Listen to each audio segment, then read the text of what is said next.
Hey guys, welcome back to another video with Josh and Kristen. So this one's going to be on relationships, not just specifically Christian relationships, but just even relationships in general. It's for anybody.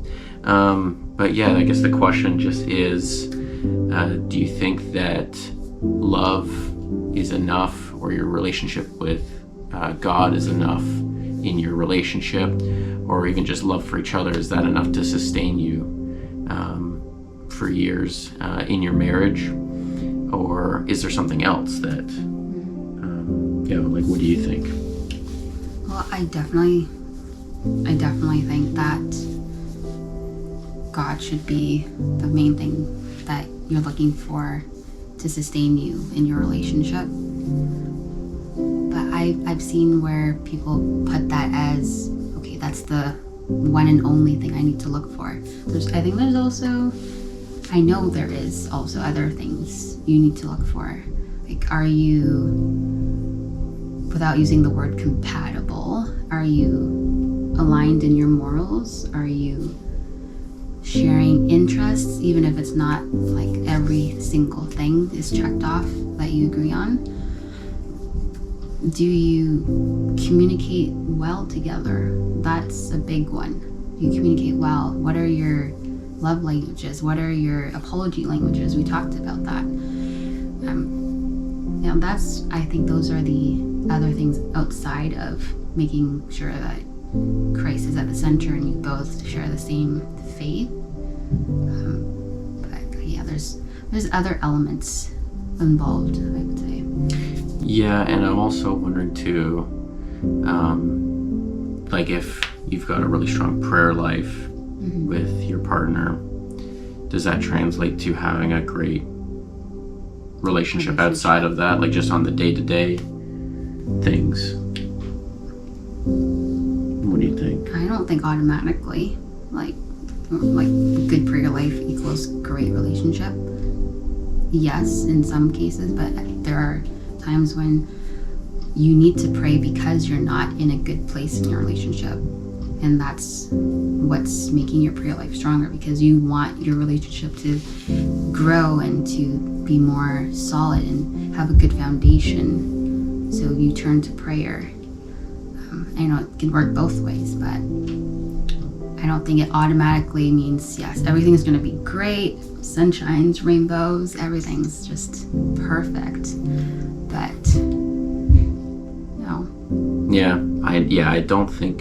I don't think it directly translates. I think it definitely helps if you've got a really strong prayer life. But yeah, I guess it doesn't always translate to having a great relationship in the day-to-day of things, because if you don't have great communication, that's when things get broken down, or an understanding of each other. Like I've said to you, like I've seen online where people have talked about how I'm struggling with this with my partner or my husband or my wife. Maybe they're disagreeing with me, but they're using scripture as as to back them up their point. Meanwhile, using it against them instead of to help them. Yeah, and then also maybe using it out of context as well, or leaving out the rest of what the rest of the scripture says. And just using one just verse. The part, just to say, well, this is how you should be. Submit. Yeah, exactly. Yeah. You're supposed to submit to me. That whole thing of without forgetting the part what he's supposed to be doing, submitting to Christ as well. But yeah, do you think what do you think is more important? Do you think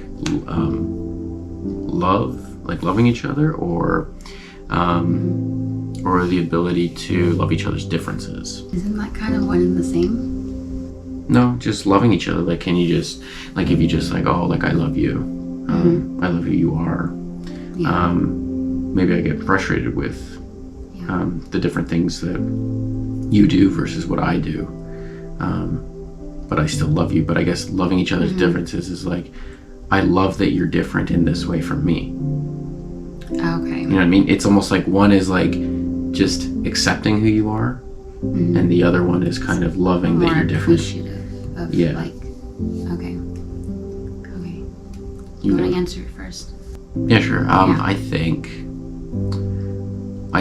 that the ability to love each other's differences is definitely way more important, Mm-hmm. because I think that we're always changing, like who we are when we first meet and we start dating versus who we are in 5 years, 10 years, 20 or more, is going to be different, and we're always constantly changing. So being able to love that, not just accept it or tolerate it, loving that the person that you're with is changing and is becoming a different person all the time. We're always growing, right? That's And true. being excited about that, and being like, having that, like, again, like that childlike curiosity, like, oh, like, I wonder, like, what else are you interested in? What else do you like? Like, what's different about you in this season, versus last? I mean, yeah, even just season to season, right? We go through different stages, just in 1 year. In 1 year, a lot can Yeah, a lot be changes. Yeah, and revealed. we're a different person than what we were last year.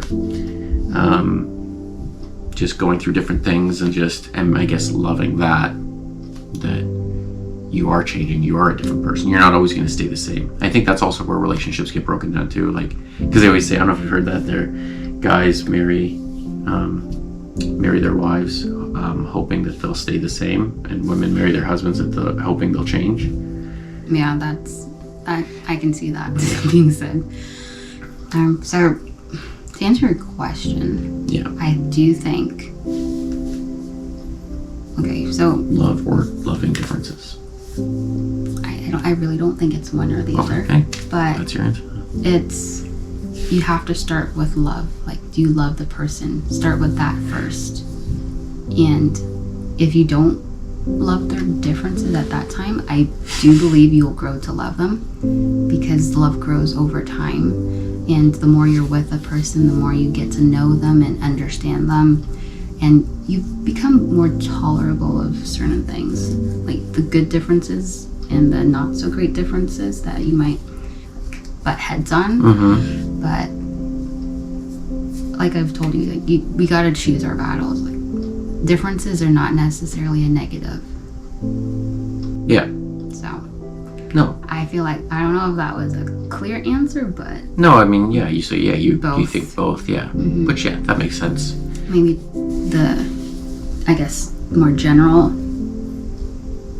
love you're talking about, like loving the person, that comes first, and you grow to love their differences. Or maybe it might be you love their differences and then you get to love them on a deeper level, as a whole. I don't think it's so black and white.